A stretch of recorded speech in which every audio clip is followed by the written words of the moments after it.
con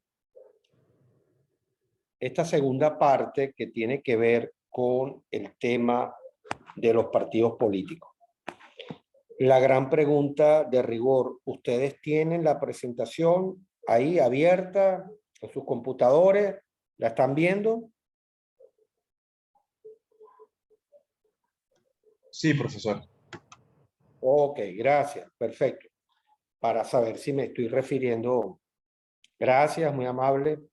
Miren, en esa presentación yo trato de aclarar tres cosas.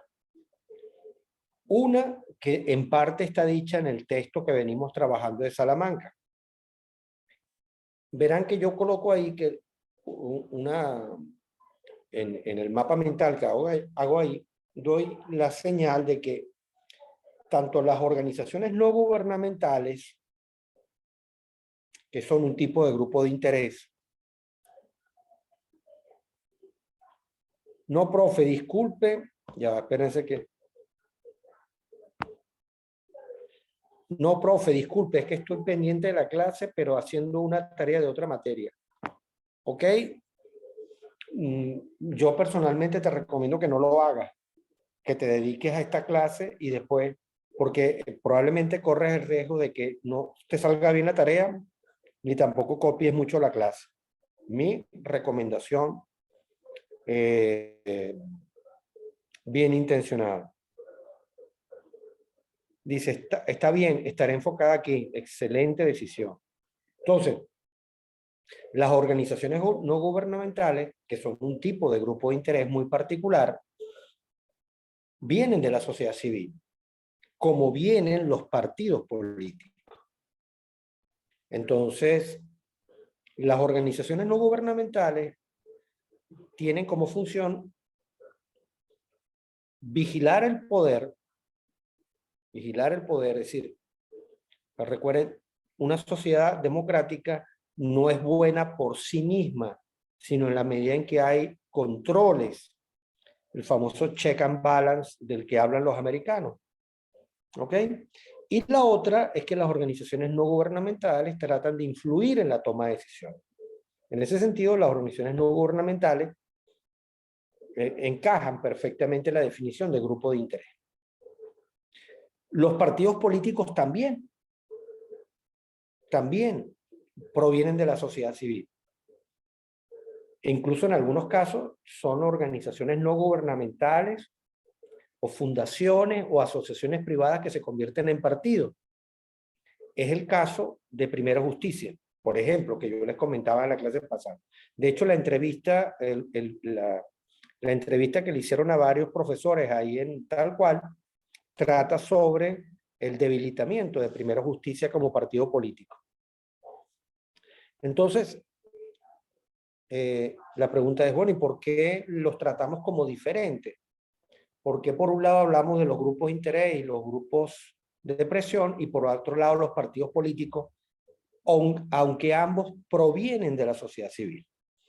La principal razón, yo diría que la única razón, así de fondo, es que los partidos políticos obviamente son grupos de interés también, pero la gran diferencia con respecto a los grupos de presión, llámense asociaciones civiles, organizaciones no gubernamentales, sindicatos, cámaras empresariales, etc., es que los partidos políticos quieren alcanzar el poder, como lo dice una de nuestras definiciones. Quieren alcanzar el poder y ejercer el poder. Quieren gobernar. ¿Ok? No solamente el Ejecutivo, sino el Estado en general. ¿Ok? O sea, quieren tener representación parlamentaria.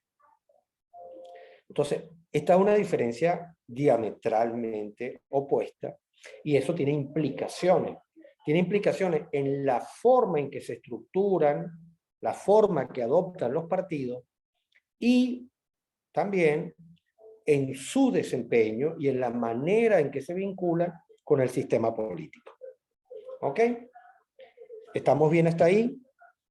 Yo nunca me quedo esperando si alguien hace una pregunta, porque doy por sentado que ustedes tienen claro que pueden hacer una pregunta cuando les venga en gana, ¿ok?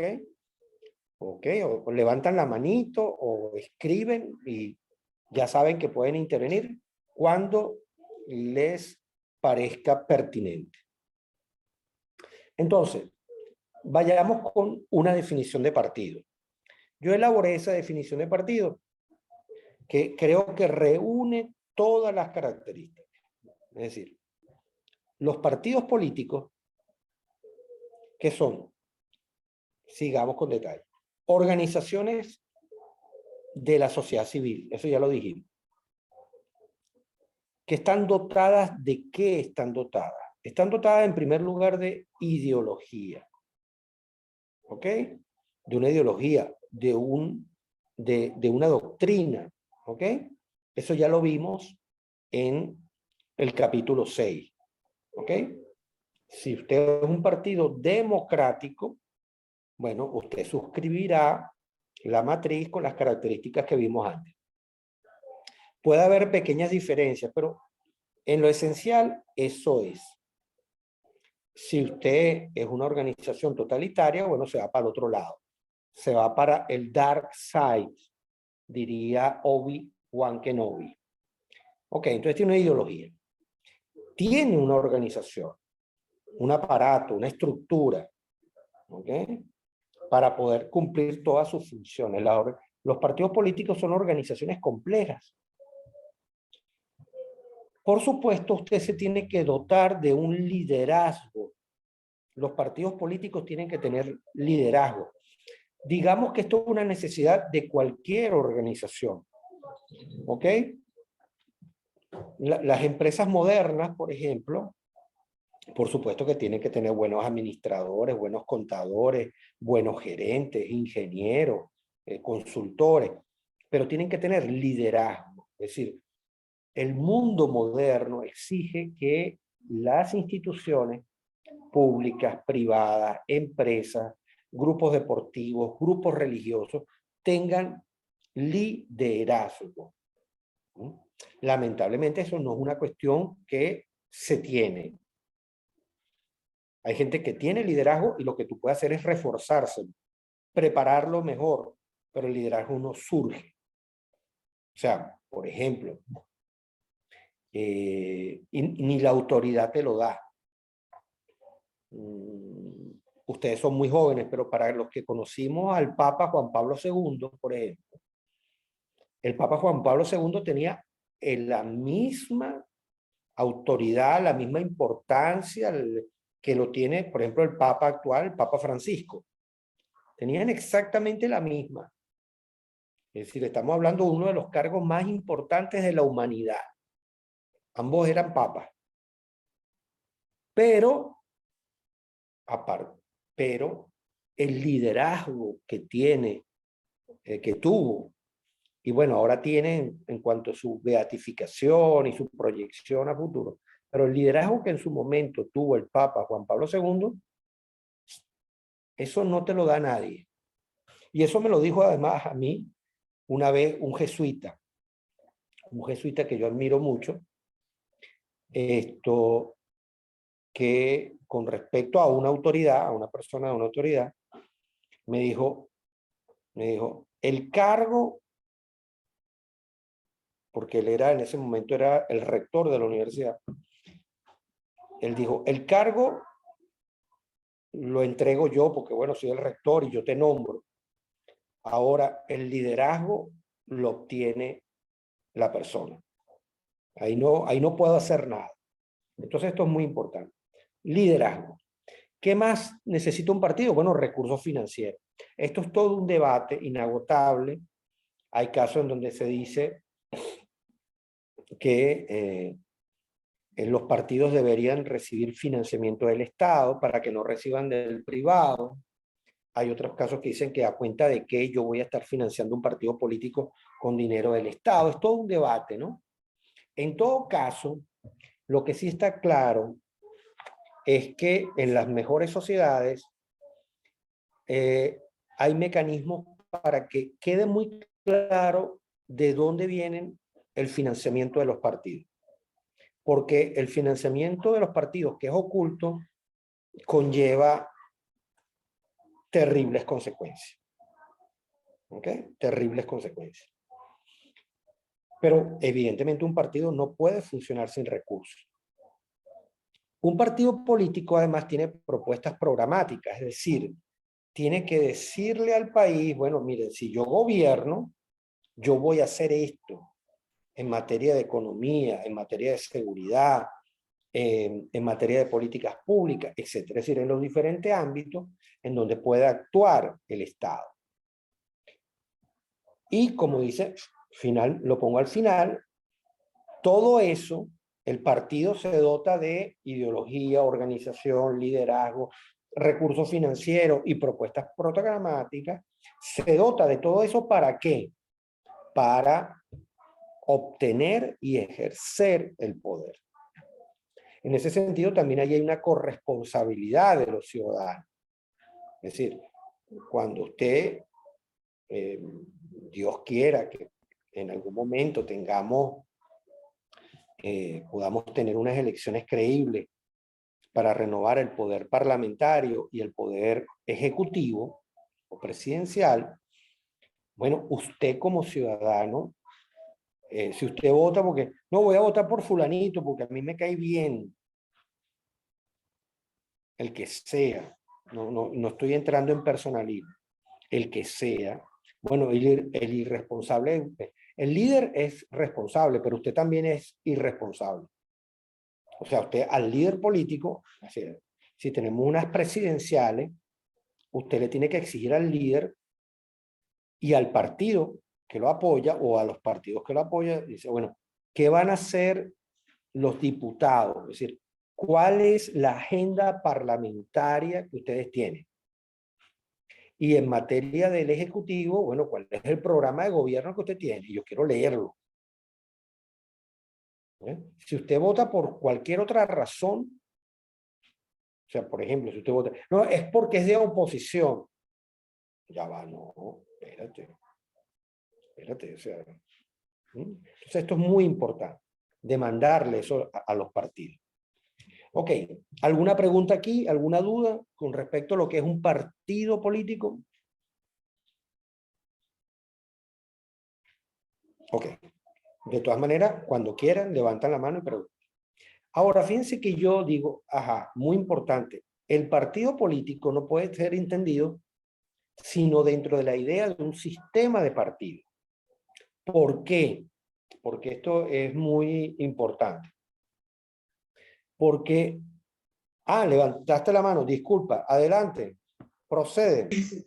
Profe, entonces acotando a esto que usted acaba de señalar, entonces habría que caer en el tipo de líder carismático, ¿no? Según lo que discutimos en las clases pasadas. La idea sería no caer en el líder carismático, ni en el líder tradicional. Sería caer, como dice muy bien Weber, en el líder racional legal.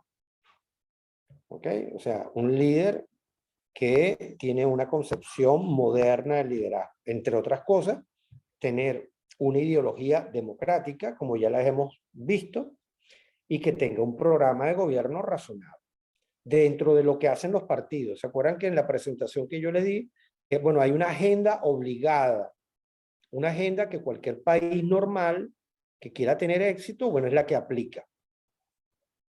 Ese es lo que yo, es decir, por ejemplo, incluso países donde aparentemente hay capitalismo, como en China. En China no hay capitalismo, técnicamente hablando. En China lo que hay es una dictadura comunista con mercantilismo. Pero bueno, les ha ido bien, relativamente bien, relativamente bien. Pero ahí yo les ponía el caso de Taiwán, que es una isla amenazada por China, que se la quiere agarrar, una islita de este tamaño, pero es una democracia, y ahí sí hay capitalismo, y bueno, el Producto Interno Bruto por persona triplica el de China, que tiene 1.300 millones de habitantes. ¿Ok?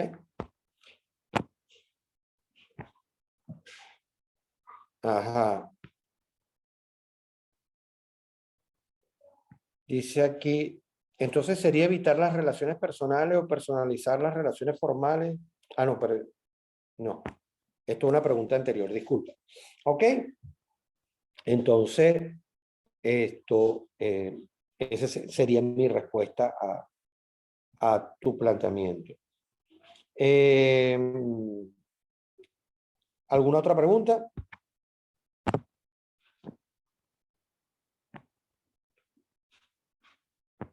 Nada, siempre a la orden. Entonces,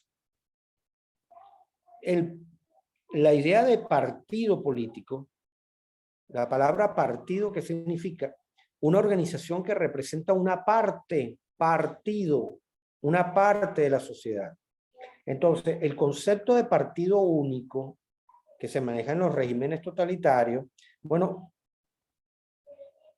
es una demostración más de la locura, del desequilibrio mental, de la incoherencia de los regímenes totalitarios. O sea, un partido único, es decir, una parte única. Entonces volvemos otra vez a lo mismo que planteaba con respecto al Estado. O sea, el Estado piensa en los regímenes totalitarios sustituir al todo, que es la sociedad. Bueno, aquí igual. Es decir, un partido piensa sustituir a todos los partidos. Entonces, obviamente, es una locura. Por eso, en las sociedades normales hay un sistema de partidos, donde hay más de un partido. ¿Y qué es un sistema de partidos? Ahí se los pongo en una definición súper sencilla. Es un sistema de interacciones competitivas. Es decir, es un sistema donde los partidos compiten. ¿Okay? ¿Compiten por qué? Por el apoyo de la población, compiten por recursos, compiten por tener mejores liderazgos, compiten por estar mejor formados, compiten por tener mejores programas de gobierno, compiten. ¿Ok? ¿Y dónde compiten? Compiten en el marco de instituciones democráticas. ¿Ok? A través de procesos electorales y debate público. Entonces, fíjense que otra vez volvemos al gran paréntesis que es Venezuela.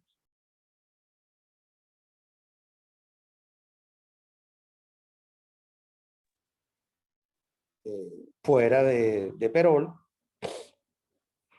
Y además, no son democráticas. Los procesos electorales, bueno, ustedes, bueno, ya saben en qué estatus estamos en Venezuela con los procesos electorales.